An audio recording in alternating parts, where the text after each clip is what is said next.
Welcome to Understanding the Bible with Pastor Stephen. This is episode 28, Financial Advice for 2022.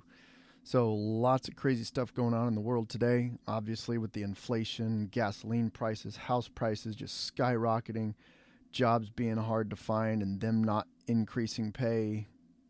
People are basically taking a huge pay cut this year because of all the politics and policies and restrictions and crap that's going on in this world. I wanted to go ahead and give you guys a little bit of hope, a little bit of financial advice to help you with your families, whatever goals that you may have, and some specific things that you can do in this current economic crisis. All right. Now, I say this as someone who's been in the financial industry for a while. I have been in banking. I did business banking with Wells Fargo Bank. I was a small business specialist for a couple of years. I've been a personal banker for a very long time, mostly with Wells Fargo Bank. I was in the credit industry with Chase Bank. And most recently this year, I just passed my Series 7 with FINRA to become a financial advisor. So this is educated information, even though I'm not giving you specific advice in your circumstances. I'm just giving general advice here. But the important thing is, as this podcast goes, understanding the Bible, I am saying these things more as a pastor than I am as a financial guru, if you will. Let's delve into the Bible here. There's over 2,000 verses dealing with money in the Bible. So I want to start first with a couple of cautions about money. 1 Timothy 6:10 says, "For the love of money is the root of all evil." It is not money that is the root of all evil. It is the love of money, putting that above godly pursuits, all right? Matthew 6:19 through 21, "Lay not up for yourselves treasures upon earth, where moth and rust doth corrupt, and where thieves break through and steal. But lay up for yourselves treasures in heaven, where neither moth nor rust doth corrupt, and where thieves do not break through nor steal. For where your treasure is, there will your heart be also." Again, focusing on God, not on amassing wealth here on earth. And then it goes on in verse 24, it says, "No man can serve two masters, for either he will hate the one and love the other, or else he will hold to the one and despise the other. You cannot serve God and mammon." Mammon specifically means wealth or accumulated assets, right? It's not necessarily just money. Luke 12:15, "And he said unto them, Take heed and beware of covetousness, for a man's life consisteth not in the abundance of the things which he possesseth." Proverbs 22:1, "A good name is rather to be chosen than great riches, and loving favor rather than silver and gold. The rich and poor meet together, the Lord is the maker of them all." It's better to have a good name, a good reputation, than to be rich. We're all going to die in the end. So let's look at some Bible verses that tell us what to do with our money. First of all, we need to be clear that debt is a bad thing. The Bible teaches against getting into debt. So Proverbs 22:7, "The rich ruleth over the poor, and the borrower is servant to the lender." Romans 13:8, "Owe no man anything, but to love one another, for he that loveth another hath fulfilled the law." Proverbs 6:1, "My son, if thou be surety for thy friend, if thou hast stricken thy hand with a stranger, thou art snared with the words of thy mouth, thou art taken with the words of thy mouth." Very simply, we should not owe anyone anything. And if we shouldn't owe anyone anything, we should not enter into a contract or a bond for the debt of someone else. That's what surety means. So do not co-sign a loan with other people, your friend or a stranger. All right. Then we need to be ready to give a tithe or an offering to God. Proverbs 3:9 says, "Honor the Lord with thy substance and with the first fruits of all your increase. So shall thy barns be filled with plenty, and thy presses shall burst out with new wine." Malachi 3:10, "Bring ye all the tithes into the storehouse." And this is referring to the temple back then. "That there may be meat in my house, and prove me now herewith, saith the Lord of hosts, if I will not open you the windows of heaven, and pour you out a blessing, that there shall not be room enough to receive it." 2 Corinthians 9:7, "Every man according as he purposeth in his heart, so let him give, not grudgingly or of necessity, for God loveth a cheerful giver." We are to give back to God from our increase, from the first fruits of our profit, the things that we have, our wages at our job, whatever it may be. We are to give to God, and the way to do that, as demonstrated in the Bible, is to give to the temple to provide for the needs of the priests. So very simply, as a Christian in the New Testament time, God says we are all priests, right? So I would argue that the first thing we should do is give to your local church to take care of the pastor and his family. If their needs are met, then you should give to other Christians, because that is seen as giving back to the Lord. This is important, that we give of our first fruits to God. The next thing that the Bible teaches that we need to do is take care of our family's needs, and not necessarily our wants. 1 Timothy 5:8 says, "But if any provide not for his own, and especially for those of his own house, he hath denied the faith, and is worse than an infidel." We must put the needs of our family first.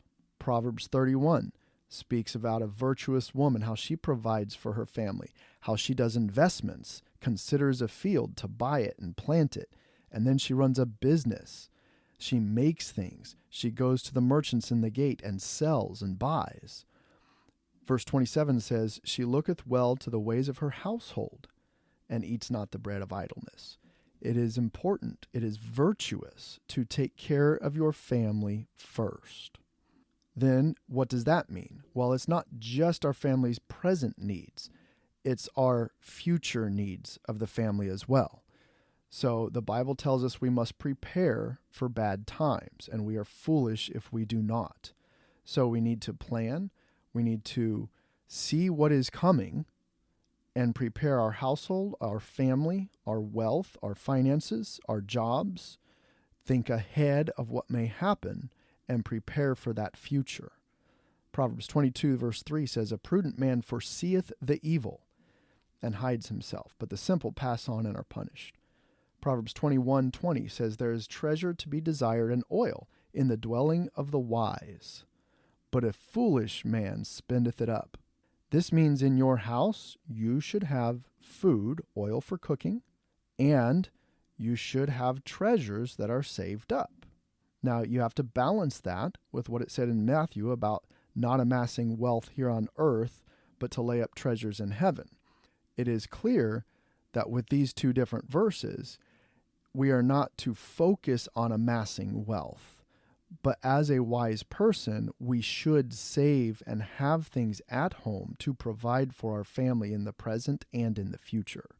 Proverbs 13:16 says, "A wise man thinks ahead, a fool does not." Luke 14:28 through 30 says, "For which of you, intending to build a tower, does not sit down first and count the cost, whether he has enough to finish it? Lest after he has laid the foundation and is not able to finish, all who see it begin to mock him, saying, 'This man began to build and was not able to finish.'" We must have a plan. We need to figure out what we need and how much of it we need for the future. Proverbs 6 through 8 says, "Go to the ant, you sluggard, consider its ways and be wise. It has no commander, no overseer or ruler, yet it stores its provisions in the summer and gathers its food at harvest." Be wise and store food so that you will have it in times of need. That is a clear teaching of Scripture. Not only for times of need, but also for after your death. The Bible teaches the principle of leaving something for your family. Leave something as an inheritance. Proverbs 13:22, "A good man leaves an inheritance to his children's children." Are you saving for the future, for your grandchildren's future? Then we have in Matthew the parable of the talents, the servant that had 5 talents and then 2 talents and then the one that had 1 talent, the 3 servants. In the end, the one that had 1 talent did nothing with the money, and a talent is a measure of how much silver you have. And I don't know exactly what it is, but you can Google it. A talent is like, so many pounds of silver. So anyway, he gave these talents to the servants. And at the end, the master comes back and says, "Hey, what'd you do with it?" The last servant has 1 talent. He's like, "Here, this is all I've got. It's what you gave me, and I kept it." Matthew 25, verse 27, it says, "You should have therefore put my money to the exchangers," or bankers, And then at my coming, I should have received mine own with interest. Take therefore the talent from that servant, and give it unto him which has 10 talents. For unto every one that has shall be given more, and he shall have abundance. But from him that does not have shall be taken away even what he has. The principle of, at the very least, gaining interest on your money is actually taught in the Bible. And that was Jesus himself that told that parable. Then, in your excess, what we are to do is to give to others and be generous. Luke 6:38 says, "Give, and it shall be given unto you. A good measure, pressed down, shaken together, and running over, shall men give into your bosom. For with the same measure that ye meet withal, it shall be measured to you again." Basically, you reap what you sow. If you're willing to give and to help other people and to be generous with what you have, even if it's a small amount, you will see that come back to you in the future, maybe at a time that you need it. So practically, now that you've heard some of these verses, and like I said at the beginning, there's over 2,000 verses. So I'm just picking out, 3 or 4 for each little principle here. But practically, what should we do with gas prices, low wages, not able to find a home or a car right now in 2022? Well, there's a few things based on these verses that you need to do. Number 1, get out of debt. If you've heard of the debt snowball, it's basically you take whatever you owe the highest interest rate on. So say you have a credit card, you're paying 29% interest. Pay it off as fast as you can. Get a second part-time job. Once you've paid it off, whatever money you've been putting towards that, say you're putting $75 a month towards that one credit card, right? Keep taking that $75 a month and put it towards the next one with the highest interest rate until you've paid that off. Now maybe you're paying $150 on this other credit card. And once you've paid that off, then take that $150 and put it towards the next one. So now you're paying maybe $225 on the next one. You get the idea here. You're snowballing where you are constantly building up how much you're paying off on one of your debts. Make sure you get out of debt. Once you're out of debt, and maybe even during the process, if you can find a way to do this, it takes a lot of faith to do this, but find a way to give back to God, tithes and offerings. All right. The Bible does say out of your first fruits. So a lot of people will teach that principle that a tithe means 10%. You've got to give 10% when you first get your paycheck, even before you give money to the government with your taxes and such, right? I'm going to argue that tithes and offerings, yes, that's a valid principle, but you could give of your time. You could give of your talents. Maybe you can build things. Maybe you can help the church with whatever they need around maintenance. Maybe you can help go to the church and pull weeds. Maybe you can give of your time and your talents. Now, if you do have great faith and you do give that 10%, God will bless that. And I know that's a hard thing to do. It's been ups and downs in my life on when I'm able to give of my money. And I just started doing it again. So this is not something that I'm telling you to do that I haven't done myself. But it's very important that whatever you do of your first fruits, your work, your talent, your money, your time, you must give something back to God. And the Bible does speak about doing it weekly, setting aside that for God at the first day of the week. Then you take care of your family needs, not the wants.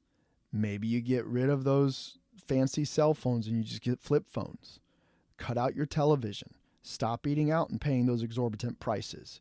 Prepare simple foods like just spaghetti every night for dinner or a salad. Buy things that you need like clothes, etc. at garage sales. Buy used things on Amazon, refurbished items instead of paying top dollar. Be wise with your money. And then we need to be preparing. The Bible speaks many times about planning and preparing for the future. What if you lose your job in the future like I did back in 2021? What if there's a natural disaster like the hurricanes that we've had in this country, right? What if there's civil unrest like all the BLM riots and you have to stay at home and you can't work?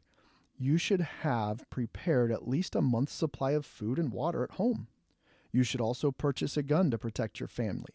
Luke 22:36 Jesus said unto them, But now he that has a purse, let him take it, and likewise his scrip, and he that has no sword, let him sell his garment and buy one. Buy a sword. Grow food. Get chickens for eggs if you have to, or for meat. Right now, I currently live in an apartment. Apartment living makes all of this stuff difficult, but I still have 6 extra cases of water in the bedroom. I have canned food, rice, flour, sugar in airtight containers. I've bought in bulk when things are in sale. I'll get a 25-pound bag of flour and divide it into plastic airtight containers of 10 pounds each. So whatever you can do to have sustenance, to be prepared to provide for your family if there is a problem in the future, the wise person foresees the evil and prepares. Further in the future, you need to be thinking of an inheritance for your children and your grandchildren. So you need to be thinking long term, not just short term. This is where the financial advice comes in, and I just have a few quick things to discuss with you. Never put all your eggs in one basket. You need to have maybe some cash at home for groceries or gas. Buy a little bit of silver, because silver and gold is something that will always be around. Save a little bit of money in the banks. Invest a little bit. Start small. My daughter gets a $20 weekly allowance. I actually charge her $6 of that, just over 25% every week to help pay the bills. So she gets an idea of what it's like to lose money to the government. All right. So I'm like her government. So I take that $6 and I put it in a bank account for her. I've saved up $400 for her so far. She doesn't know that.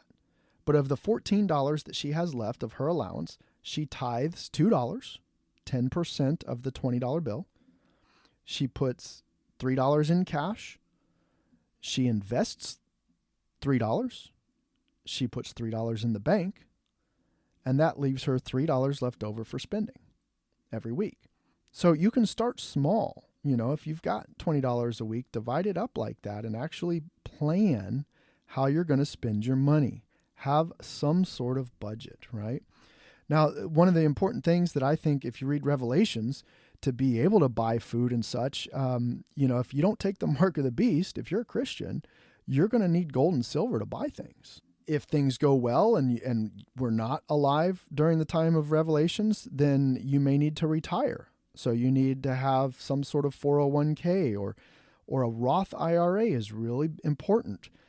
Currently, you can max out like $6,000 a year in a Roth IRA. So plug some money away, maybe $50 a month or $30 a month into a Roth IRA. Just talk to any bank to open one up. You can invest in a mutual fund, so it limits your risk. That builds up tax-free. You will never be taxed on that because it's money that's already been taxed through your income tax. So they'll just take, I set mine at $50 a month. They take it out of my checking account every month and just invest in mutual funds. If you're lucky to have a 401k right now in this horrible time in 2022, don't stop investing. In fact, bump it up if you can, because right now everything is tanking. It's basically a huge sale where you can buy things in your 401k on a weekly, biweekly, or monthly basis where you're getting dirt cheap prices on all your stocks. So that's a good investment. Crypto. Now, I know a lot of people don't want to do that, but I do $5 a week in Dogecoin and $5 a week in Bitcoin. It's not a lot, but it's a little bit, right? And maybe if that does explode and it's worth something down the road, then I've got another thing to help me with my retirement. Again, don't keep all your eggs in one basket. I'm also saving cash to purchase land so that my children and my grandchildren will have a home to go to if they ever lose their home or if there's ever a problem in their life. They will have land that they can call theirs and go and live on it. An easy way to get started right now is $30 a month. You put $30 a month in a separate savings account that you don't touch. It's not hard. That will buy you a 1 ounce silver coin. Now, one of the best places I've found so far, because they're a Christian company, is sdbullion.com. And don't worry, I don't get anything for them. It's just I've bought from them in the past. Once you've saved up, a couple $100 in your savings account, go to that website, buy 1 ounce silver coins, or call them and ask for the cheapest 1 ounce silver coin. And you'll get, little round coins that are really easy to spend if there's ever a problem. you will be able to take a silver coin and buy stuff with it because silver will still be worth what it's worth. Right now, silver is about $21 per an ounce. Gold is about $1,800 per ounce. Well, now's a good time to buy. Last year, gold was over $2,000 an ounce. Silver was up to $30 an ounce. So right now is a good time to buy because it's cheap. That's a few things to think about. You can, anybody can get online, TD Ameritrade, Charles Schwab, Robinhood. You can buy things, mutual funds at $50 a month or whatever you feel is necessary. Always do your due diligence and research before you buy it. But you can set up automatic investments and never worry about it. Just let it every month start piling up. $30 a month, $50 a month, whatever you can afford. And that is a wise thing to do for the future, not for you necessarily, but for your kids and your grandkids. And of course, then we do need to be generous with what we have. So share with other people, friends, family, those truly in need. With your money, part of being wise is being generous. When I first moved out of my parents' house, I had 2 minimum wage jobs, got my first apartment. I had friends over for grilled cheese and chicken noodle soup. Cost me a couple of bucks. You know what? It doesn't hurt to share a little bit if all you have is a little bit. Minimum wage, right? Heck, you could make peanut butter and jelly sandwiches and go out in your neighborhood, or not your neighborhood, but go to your local Walmart where people are begging, or wherever you have homeless people, and give out sandwiches. It's an easy thing to do, and that'll only cost you maybe $4 or $5. Even at your house or at your apartment, get a lawn chair and sit outside at dusk. Everyone's coming home from work and they'll see you and they'll chat you up, and heck, maybe you could have a pitcher of lemonade and just share lemonade with people. Being generous doesn't necessarily take a lot of money. It's just being generous with what you do have and being willing to share with other people. That's sharing the love of God, right? And it doesn't have to be a discussion about God. It's just you living out your Christianity, following the principles of God when it comes to your time and your money. Remember, everything belongs to God, including the money. And what I mean by that is everything that we have, our health, comes from God, our strength, our talents. So when we get a job and we make money, that essentially is because God gave us the ability to do so. Psalm 24:1 says, "The earth and everything in it, the world and its inhabitants belong to the Lord." It doesn't matter who you are, what you do for a living, or how much money you have. Everything you do have belongs to God. And we are stewards of what God has given us. Luke 12, we found the parable of the talents. The story reminds us that everything we have is on loan from God. He's entrusted us to care for it for the short amount of time that we have on this earth, and we will be held accountable for how we handle our finances. So be wise, make a plan, invest for the future, and prepare, because you don't know what's going to happen in the future. But it's better to have a plan and follow God's plan, even when it comes to your finances. That's all I got for today. So until next time, God bless you all.